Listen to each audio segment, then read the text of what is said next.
Dr. Armin Mruck, who is Professor Emeritus in the Department of History, and Dr. Nicole Dombrowski-Risser, who is currently a professor in the Department of History. They have known each other for quite a while. They have had conversations like this before. They're not new at it. So that's something to note as well. This is part of International Education Week, which is not just the university, but it's a program or celebration that's organized by the U.S. Departments of Education and State, celebrating and commemorating and pointing out, hopefully elevating the need for exchanges in international education as well. Afterwards, there are new treats available, coffee. So I want to remind you about that.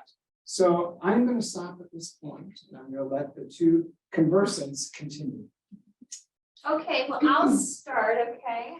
So thank you, Dean Shulos, Chris. Thank you, Teresa and Andrew, for setting this up. And most of all, thank you, Armin, of course, for coming back to you and joining us. So I've prepared some questions, and Armin, he's free to go off script, right?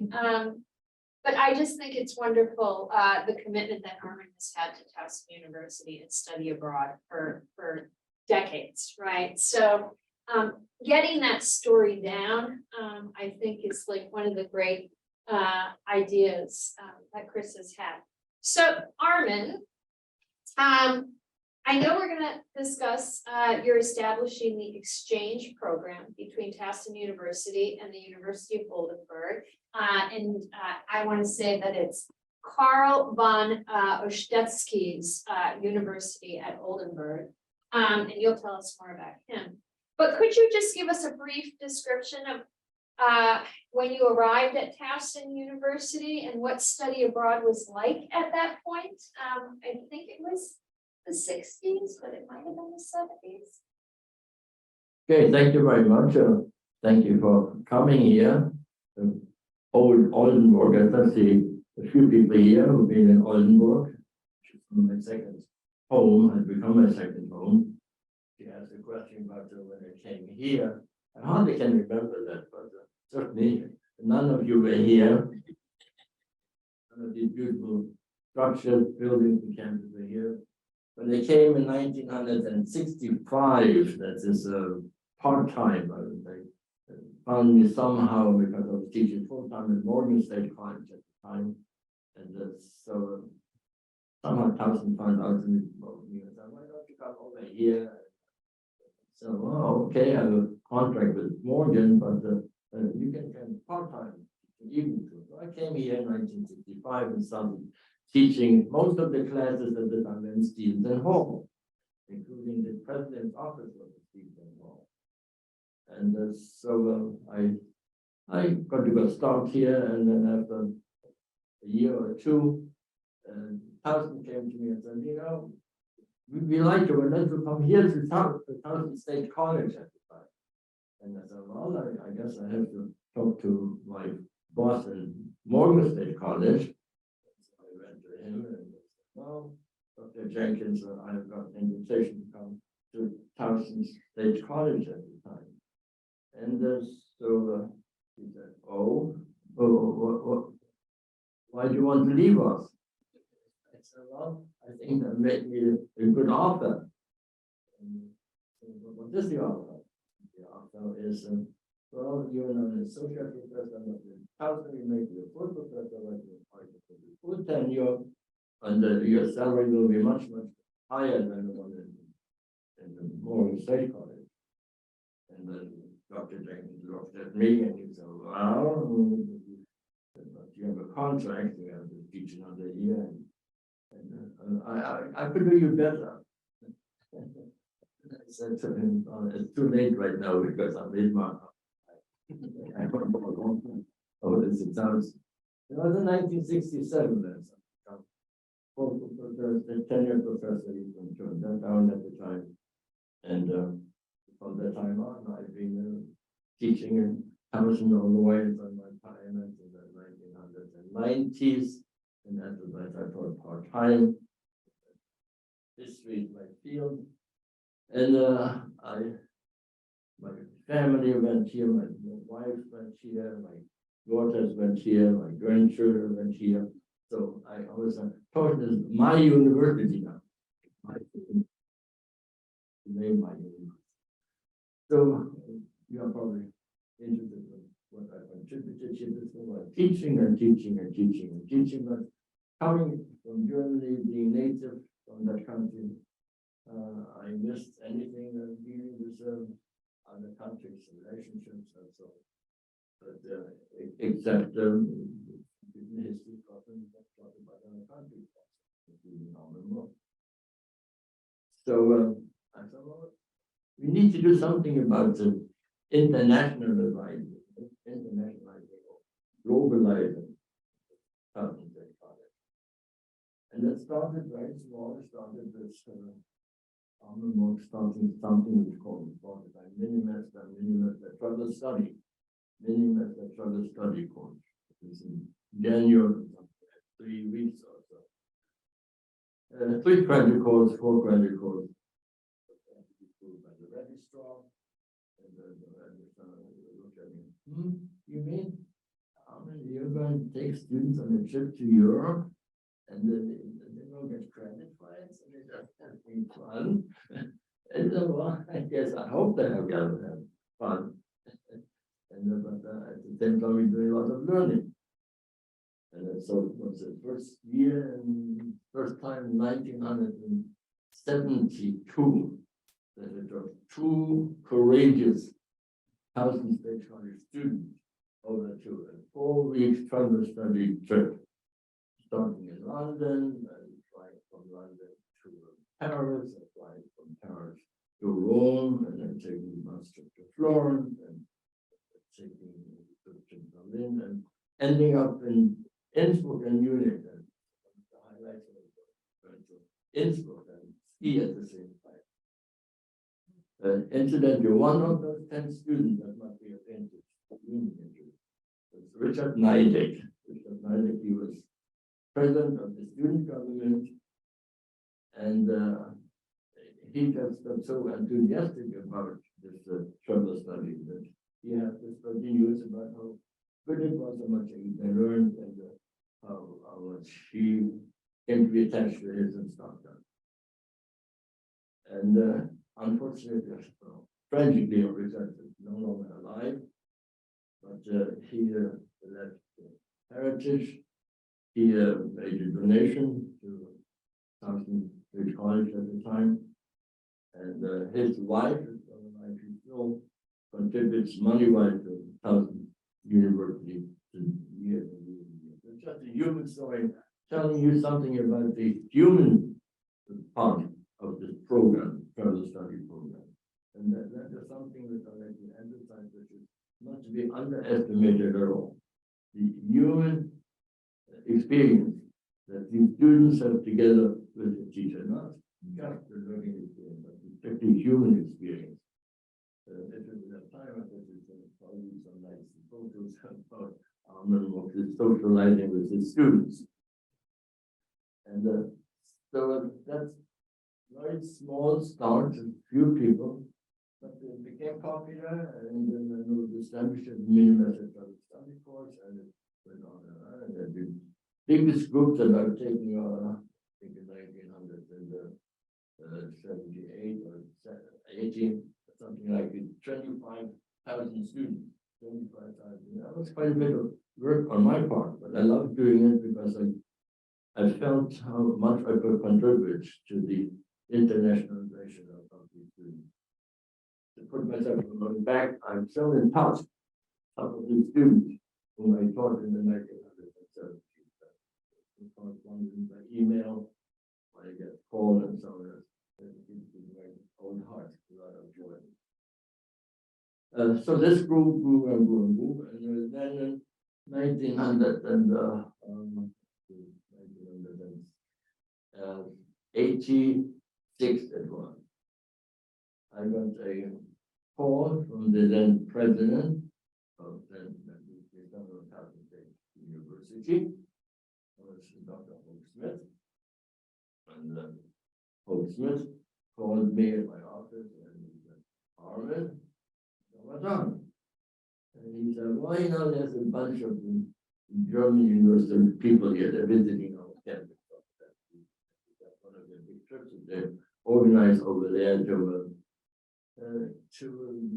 make German high school people, university people familiar with what we're doing here in the United States.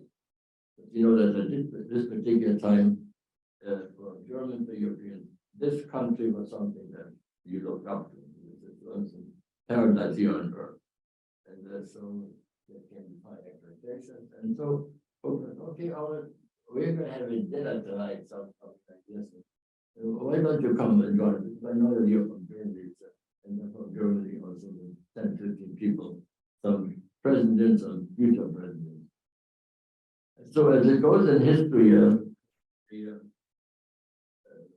sat down at the dinner table in the old Catholic club, we used to the next university club.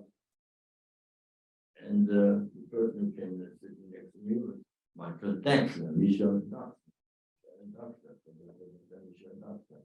Incidentally, modern technology just sent me an email, and he said, you know, I saw the announcement about that you have the 35th anniversary of the partnership, but I'm at a conference in Vienna right now.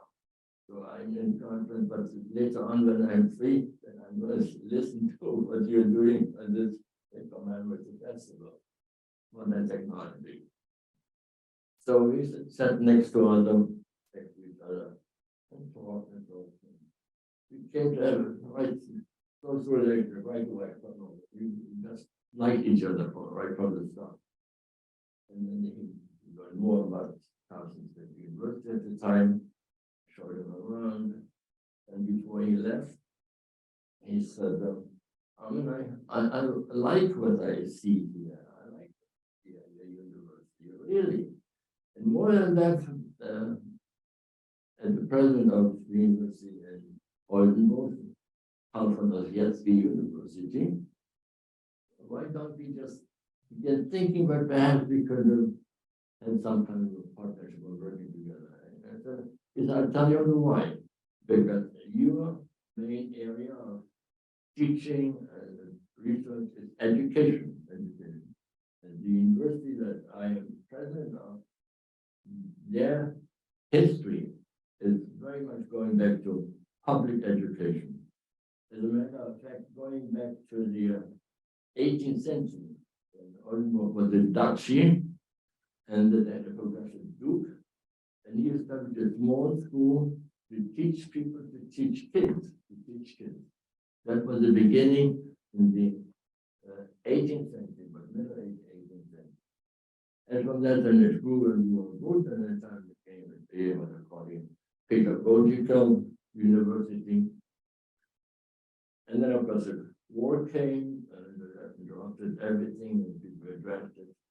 But after the war, they restarted the university.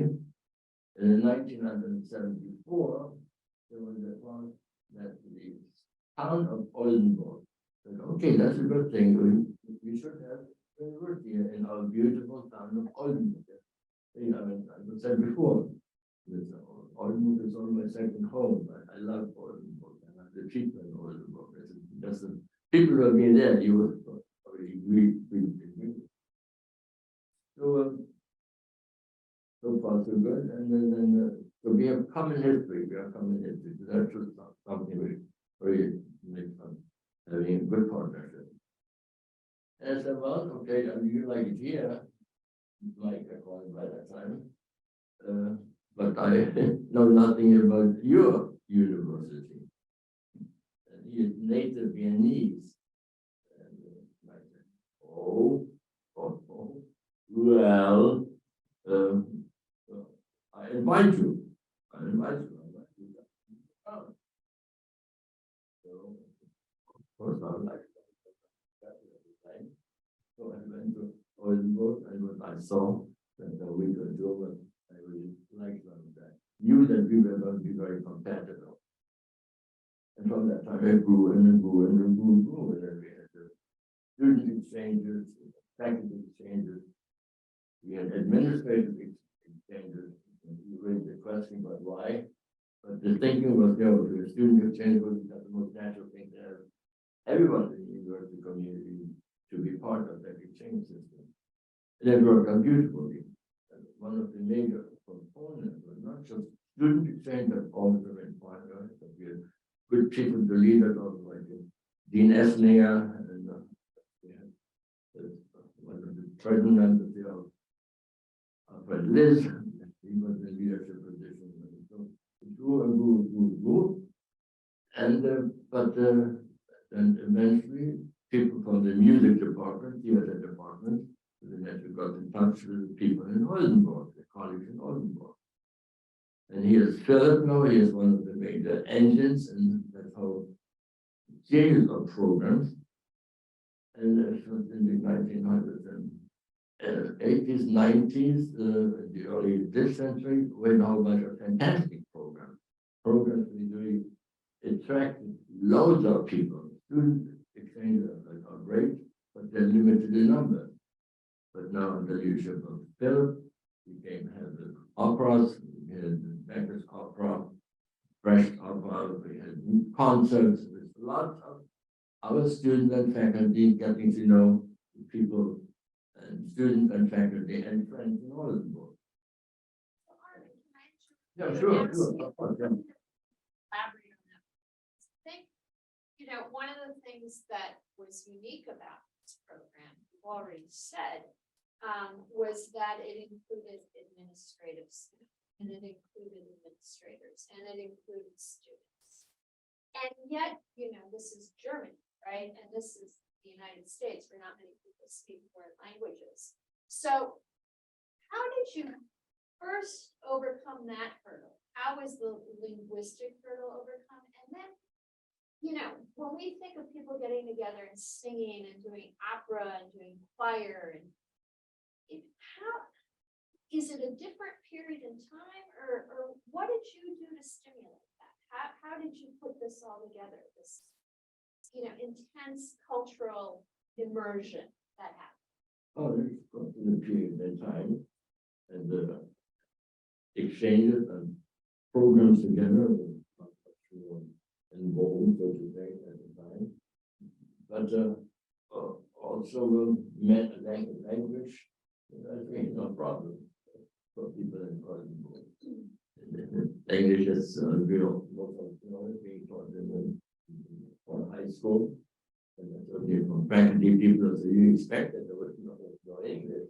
It's a language of the law program. As a matter of fact, it was great to be in another country and being a teacher or being a student for half a year or for a year.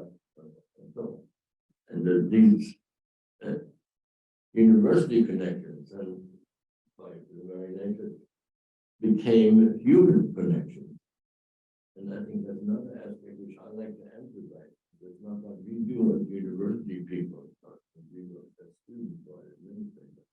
But it's the human contact that you develop. And it just happens that way. You go together to the main level, you eat together, you go together to the mall with the culture activities. And so and that's something that I personally myself very much. I precious very much because I have until today, I'm very close friends in Oldenburg. They're not just by word, but they're real, very good friends. And there's another proximity to the family. And is friends with the people in Oldenburg. So that was no problem. No problem. And just everything seemed to be just functioning very naturally. And did they take German when they were there, or was it strictly in English? Hmm? Did our students take German when they were there? Oh, Or was it some strictly? of them do, yeah. And they have been foreign students, or guest students, in order to they are the university. So that languages we know. So when you started, Germany was divided. You had West Germany and East Germany. And I wonder if you could talk about how that impacted the program, how it impacted and maybe what students thought about Germany and maybe what you could do and where you could go. Did you ever go to the East? But I think it's really was more so of a plus, I think, from the students and from the faculty, from the hard for the German people to be separated from it in many years. But the students are curious, and so they want to see the other side, Germany. And the one thing which I integrated in the program, the travel study program, was to take students over to the other side of Germany, which was not that easy, but you could manage it.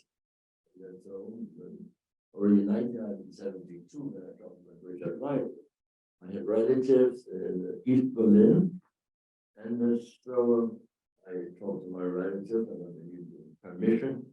But okay, you can do it all right. So you went to the border control and stuff like that. Some funny things happened there because some students had fun with it and they made big faces and fought around and so the people did that. But then painted, I remember.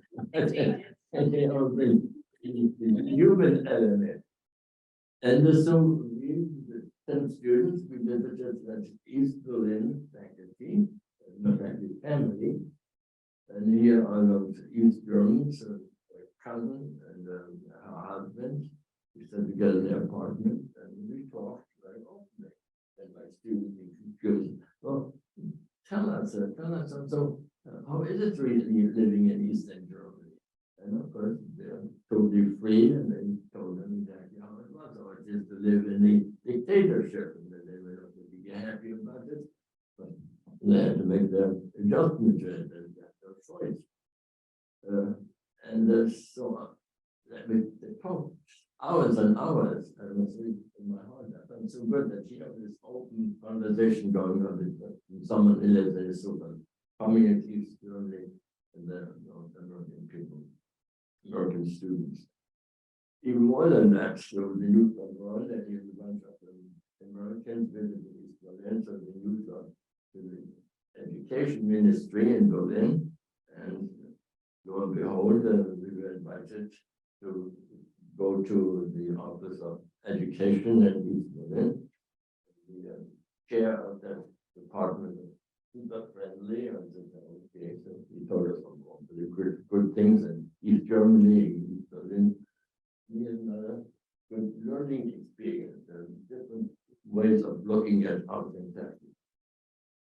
So that actually was more of a trust, I think, than a minus. Then you come to the date.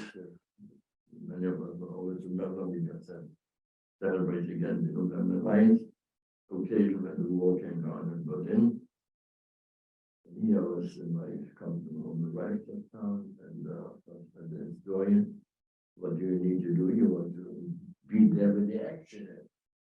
So the chairman of the department at the time was Dr. Martin, and so Dr. Martin said, these important things happening in Berlin and Germany, I really need to go. And Doug looked at me and said, why are you still here? Because you've been gone already. So my wife and I was the next plane, and so we were in Berlin, having that experience of a lifetime, the transaction there.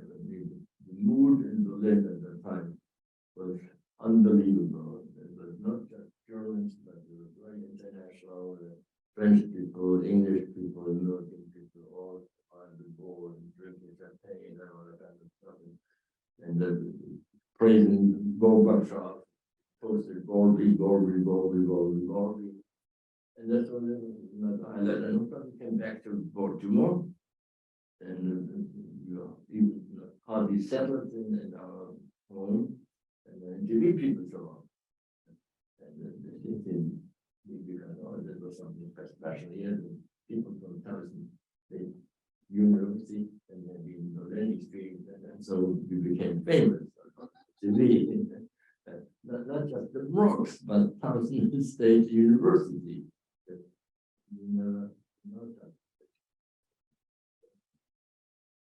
So that was historical experiences, and after that, I continued to take students over all the way until the early century, 21st century, and the students over. I was retired already, but I wanted to continue this experience for our students and faculty. So, Well, we've already gone through so many of my, okay, I'm just going to a letter from the former president of the Oldenburg, and I think this is heartwarming to me, perhaps to you also probably. And I have translated this letter. And he writes excerpts and his President Bubich, and he writes, "You too, dear Armin, like to think back to our common bridge building time. Because of your engagement at that time, it was important, very, very important to get recognition for our young university. Yours and Michael Deckner's beginning activities laid the foundation, followed by many additional contacts to abroad. It is beautiful to be able to look back, to think back to those times. Now there are other players on our places of work. We have done what we needed to do. We have delivered.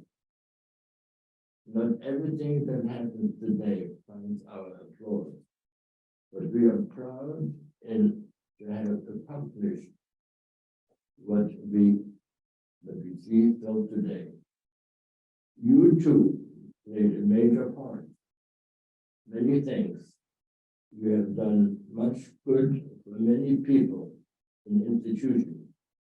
You can be proud about it. In old friendship, you can see them.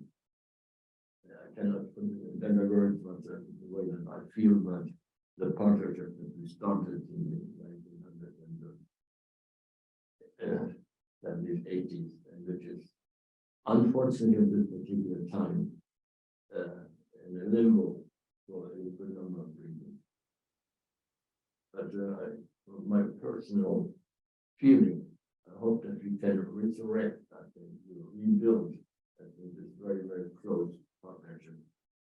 Not just with the conference at the university, but with other universities. We all need, we need this now more than ever, to maintain bridges, to reconstruct bridges, and to build new bridges. Okay, this is I'm ready to ask any should we questions. look at the pictures first, or do you want to take questions first? Should we look at some of the pictures and you can tell us who Yeah. they are? Yeah, okay. Yeah, okay. This is a historical moment. Oak Smith on the right side, and this is in 1987. That is Michael Deckner could not help himself, but this is Rita Court, one of the staff people in the president's office. And we sent Rita Court over to Carson, and here you see Oak Smith signing that important document of our partnership.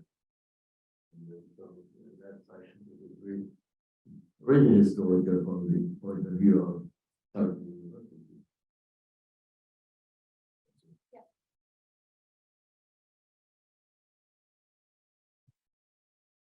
Okay, this is our work, our partnership has been recognized in higher echelons, like the German government, including the embassy in Washington.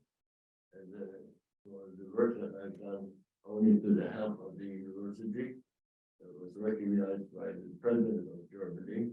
And here is a moment where the reception of the embassy in Washington, But I guess that will be cross the merit from the president. Which is from my good wife, and this is from the embassy in Washington.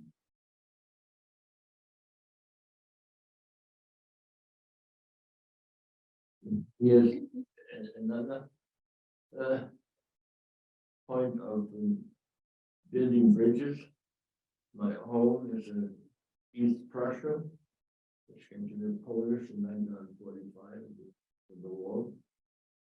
And in 2007, that Polish university and the former German student of that university had their 100th anniversary, something, some other bridge which I also have a bridge to create between Germany and the one side on the East Prussia and then Poland.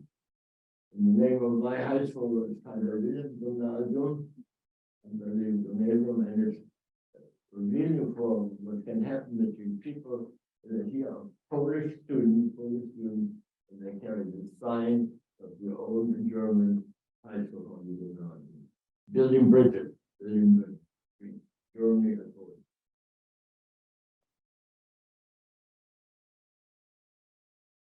That was also a reception of the medal. And on the left side is the former student who I talked about, Richard Weidig, the former student, president. And another one very progressive president of this university, Jim Fisher, who died recently. Some of you might remember. Very, very popular president. Yeah. And he is attended the occasion when I received that medal. Then the question about Germans and Poles and Americans working closely together. The German former inhabitants of East Prussia created a fund to give prizes to Polish students in this is 1945 Polish university, Polish town. And this is out of work, and he was giving money prizes to a Polish students of the old German high school, but the Polish high school now. Internationalism, globalism.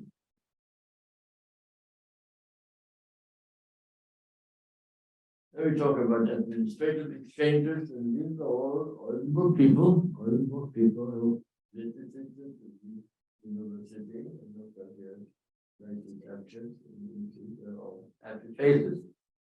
Administrative exchanges. I think that's, yeah, I think so.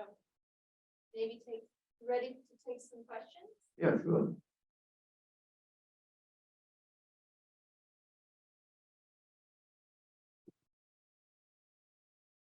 No one wants to be the first, so I'll start. So you talked a little bit about the cultural program. Can you tell a little bit about who from our side Yeah, are involved in it?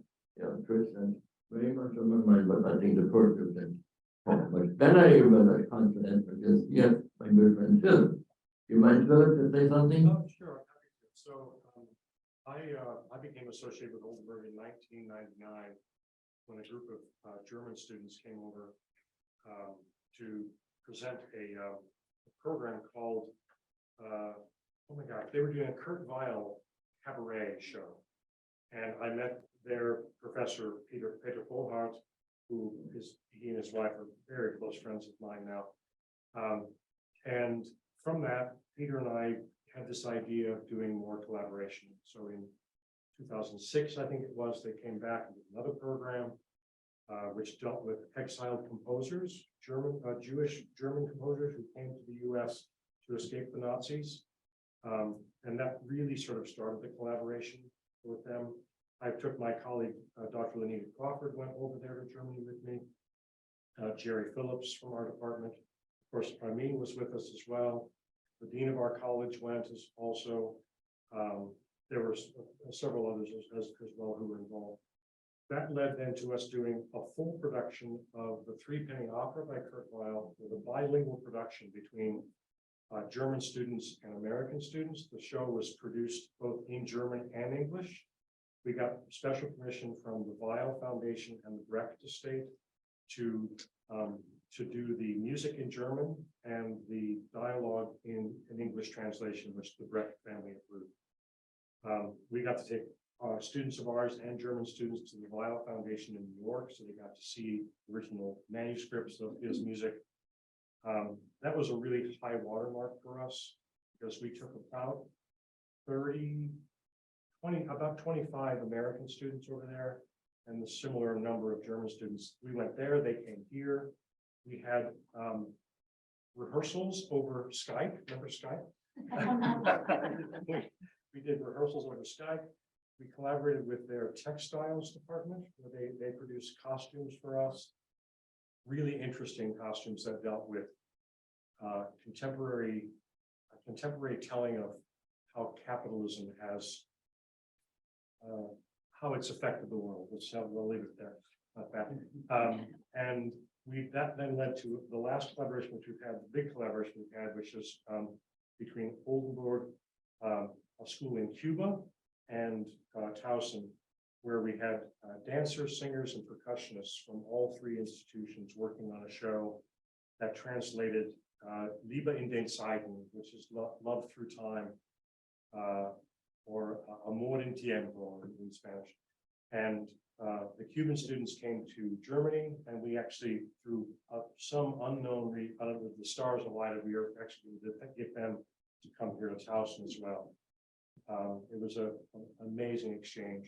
Sadly, we could not go to Cuba, which that was in the works, but it just didn't work out with the politics of the time. So,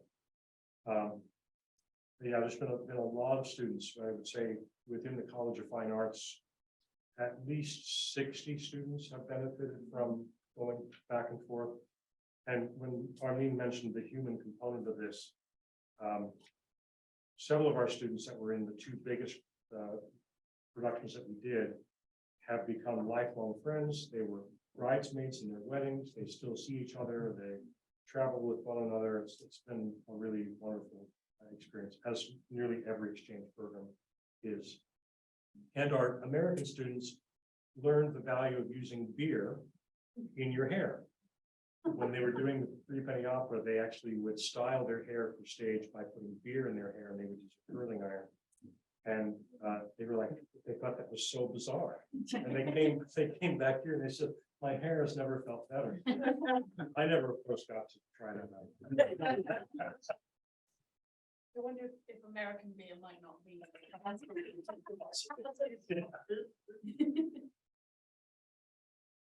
In that respect, the cultural exchanges, I am still in touch with Oldenburg, and I'm in touch with Dick Evans, the person of the music department. And if we are interested, I think, to explore that possibility, to be in Oldenburg for quite some time. The name is on my head right now, but I haven't written down and can tell you more about it. But I was in touch. Yeah, and she's right now, I think, some Vienna conference. That's okay. But I'm very, you're probably all right. She's in the modern piano. Oh, okay. Yeah, right. So I'm in touch with her. I think we want to perhaps explore that possibility. Chris, could I mention really quickly about your question about the German-English connection? It was never a problem for our students from here at Towson to communicate in Germany. Everybody there speaks very good English, and really nice about it is that by the time they left there, they actually picked up some German themselves. They were able to order their breakfast in German and basic kinds of things. Oldenburg is a city of bicycles. Everybody rides bicycles, and our American students were pedaling around town just with the best of them, getting from place to place and really enjoying themselves. It was a miraculous to see their transformation from the American sensibility to really embracing the German way of life. Other questions?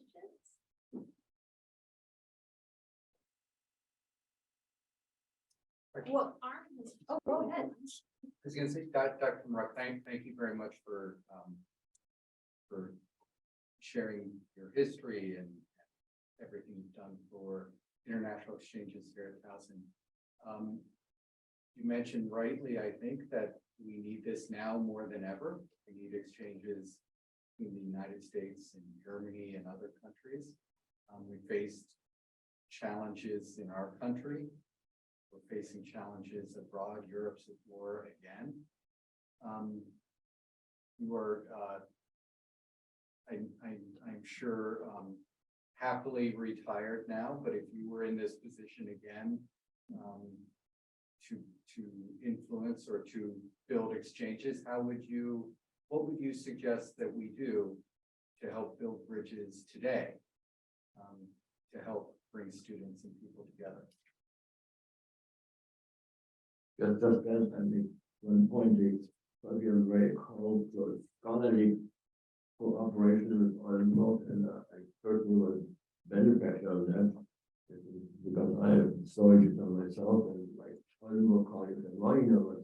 You experience your life, and you should really write this down. And said, no, okay, so I wrote down a book together with the nurse who had to save my life at the end of World War II. And the University Press in Oldenburg picked this up, and this came to be published in 2014. That you want to put this on the screen? Because it was well read, and then some private publishing company picked that up in Berlin, and then the book which was sold, it's still on the market, it's Amazon.com.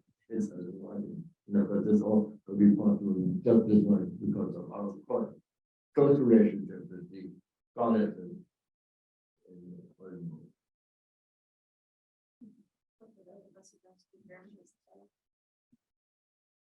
this is the nerds at the end of the road. World War II helped to save my life. So Armin, can I ask you to, so Chris asked you a question, like, what would you recommend today to begin building those bridges? Well, my recommendation is to build again on a personal basis, like a next step in the other road, and then you'll be a bit of Congressman, and we have this contact with the music people, the music department, and I think that's the way it starts. That's the way it starts, and see how open they are. And my feeling is that it will be very open. That's the way to start. The interpersonal part is very important. I think without that, it's hard to succeed. It's hard to get something going. It takes a lot of investment, personal investment. Yeah.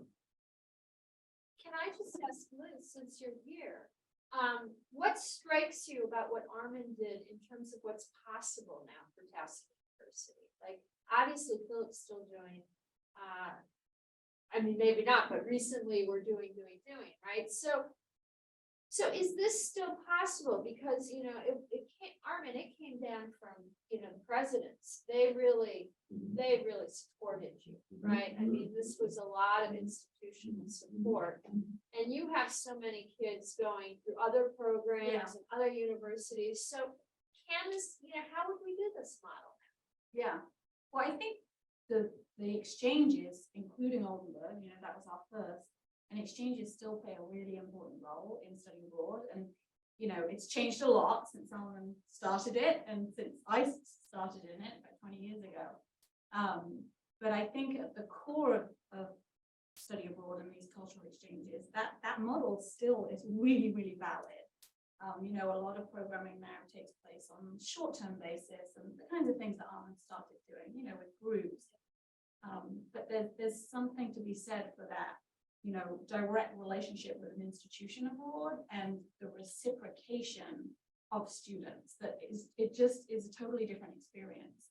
And one that all of us who work in the field really, you know, still truly believe in, and really, you know, would wish that all students would take that route. Really, it's not for everybody, but so I think exchanges still very much do have a place in study abroad, and we certainly continue to support them and maintain them. But it does have to be reciprocal, you know, for that model to work. And so these relationships sometimes do ebb and flow a little bit in terms of what our students need and how the other institution and our institution grow as well. I think it definitely, ebbs and flows over time. But Oldenburg has always maintained, some exchanges have come and gone during that time. A lot of exchanges and institutional partnerships have come and gone during that time. But Oldenburg has always maintained. And I do firmly agree with Armin that it's about personal connection and having champions at the institution who have a personal connection with the other institution. And so we need to be very intentional about maintaining that because, we won't all be here forever and we want that to be on people's energy. So we have to really kind of maintain that. And, I was here in the times when the president and, faculty would go as groups to visit these places. And now we rely on Zoom a lot and it's not the same, it just isn't the same. So I'd love to see more of that again. But whether the institution has the pockets to do that. So I want to play devil's advocate since we have experts in the room on study abroad. And I'm also looking at you, Armin. So where do you see study abroad 20 years down the road, especially in light of technology, virtual reality? Why would a student, do you think, what would make study abroad still compelling in a virtual reality type of world? I know you're a huge advocate for it, so I know you are playing it. I don't know, anybody here could speak to it, but like I said, there's just that tangible experience is something you can't replicate virtually. And I do believe that virtual exchange has its place, and I'm all for it. And I'm excited to see our field go in that direction as well, but not as a substitute, as a different way of having global interaction. So yeah, it's just that tangible experience that you cannot replicate in any other way than being there and seeing it and feeling it and smelling it and hearing it, and learning in that context. It can't be replicated, in my opinion, via Zoom or whatever. How did you get the beer in here experience? Anything that can replace the experience of not only just getting there, because until they develop a way for us to get there, like that, you have to actually get there, which gives you a sense about where you're going. But the experience of actually walking through a city like Oldenburg. Oldenburg's a very beautiful city. It's one of many beautiful cities in Europe. When our students went to Berlin, actually physically walk across that barrier that had been to see that, it was profound for them. The history came alive for them as a result of that, and to walk through the Brandenburg Gate and to understand the profound sense of history that sort of revolves around that. It becomes something you can't replicate that in the virtual world. It's just not possible. Yeah, Oldenburg, I think in many respects is very, very typical for a middle-sized German World War II, not destroyed at all. A place of a town about 150,000 people now. The university has, I think, about 12,000 people, and it's a town which is safe as any place can be. And the friends of the police commissioner, and I talked about all kinds of things, and I said, Cody, how about you have been jailed here? You have any kind of homicide? He said, no. So what you have been jailed for? Well, people get wrong once in a while. In jail. Even in my old age, when I teach, I taught in Oldenburg, I would use a bicycle. I would not my car. The bicycle is the mode of transportation. The parking lots for bicyclists. Another advantage of Oldenburg is it, but now it's a drive away from Groningen in the Netherlands. And actually now Oldenburg has created a European medical school. The Harvard University and Groningen University, they have a common medical faculty right now. So another example of the Europeans working closely with each other. And another of their specialty is hearing aids. Actually, they're very famous in hearing aids research. And it's it's very, very comfortable place to be. I've said that several times. The human relationship. Good people, and you like to be with them.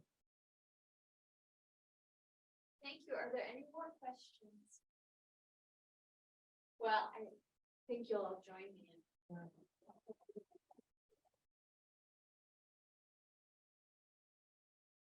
I want to show you a video I received this morning that will give you a sense, a visual sense of the campus at Newport Saracen. And also a bit about the international students who go to Oldenburg. But Armin, I really want to thank you.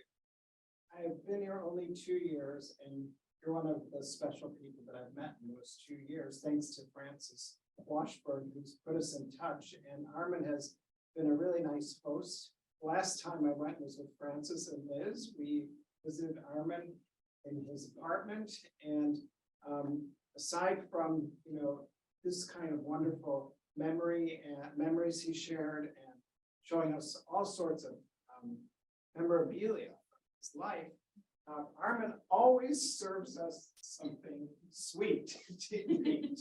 So we have that to look forward to. But dedication to university, international education is really clear. It's really important. I'm glad that we can continue this relationship and then the relationship with our partners abroad. That's, to me, one of your lasting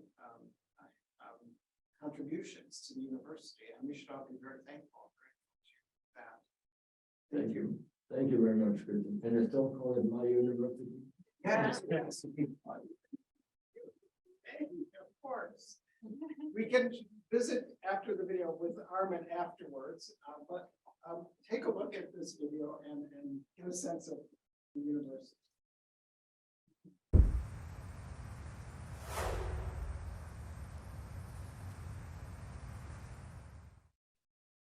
I am studying German and communications, and I think the best thing about this university is it's so welcoming. I feel as an international student that I've been welcomed onto this campus, and everybody's been so friendly and warm to me. It feels like a second home away from home, and I think that the broad courses that I've had here have also helped me so much with my own studies, and I'm excited to take it back to the United States with my new international knowledge. I'm Abhilash. I come from India, and I'm here at University of Oldenburg studying engineering physics. I really enjoyed my course, especially given that it's an international course and the international atmosphere here is helpful with that. So I really enjoyed here. So, my name is Anita. I am a law student here in University of Oldenburg. I've been here since February from this year, and I will stay until end of August. I really love the university. I like how personal it is and how much fun we can have even though we study here. I like the infrastructure, I like the rooms that we have. The library is really great, and I really spend a lot of my time here in university. Hi, I'm Yadav. I come from Mauritius. I study engineering physics here for a bachelor's degree. And yeah, Oldenburg is alright, it has good weather, nice little parks. It's pretty good to live here, yeah. My name is Linda. I started to become a German teacher. I'm from Holland, and I love Oldenburg because there are a lot of international students and the atmosphere is so good. I have a lot of friends from all over the world, and I love it here, and I don't want to go back, but I have to. So my name is Isabella. I'm from Romania. I came here with Erasmus, and I like it here very much. I study linguistics and Germanistics, and yeah, all the people are very nice and open-minded, and also the teachers. So yeah, I feel very good here. Hello, I'm Paul van Wijn. I'm from the Netherlands, and I'm studying at the University of Oldenburg. I'm studying German, and I really like studying here. It's a really open atmosphere, and it's a great university. So my name's Austin Calloway. I'm from the USA. I study Germanistic here. I like to study here because it's awesome. It's Germany. You meet a lot of people from different cultures, and you get to practice your German. You get to practice also. I speak a little Spanish, so I meet a lot of Spanish people too. So I get to practice that and German at the same time. So it's really fun. So. My name is Yiting Tsai. I come from Taiwan, and I currently study in Oldenburg. So University of Oldenburg, I study mathematics. Yeah, and I was here because that my professor invited me to come here to study, and I feel really happy to study here because I realized it was such a beautiful city and it has its own style, very relaxing. Right, so that gives you a sense of other international students there. And also I want to thank Dr. Risser, Dr. Dombrowski-Risser, okay, that's the end of a long day, for at the last minute agreeing to have this conversation and sitting with her friend, Dr. Mruck. So again, thank you to everyone for coming. We have coffee outside if you'd like to continue, or we can bring some coffee in too. You can do either way. All right, so thank you again for coming today.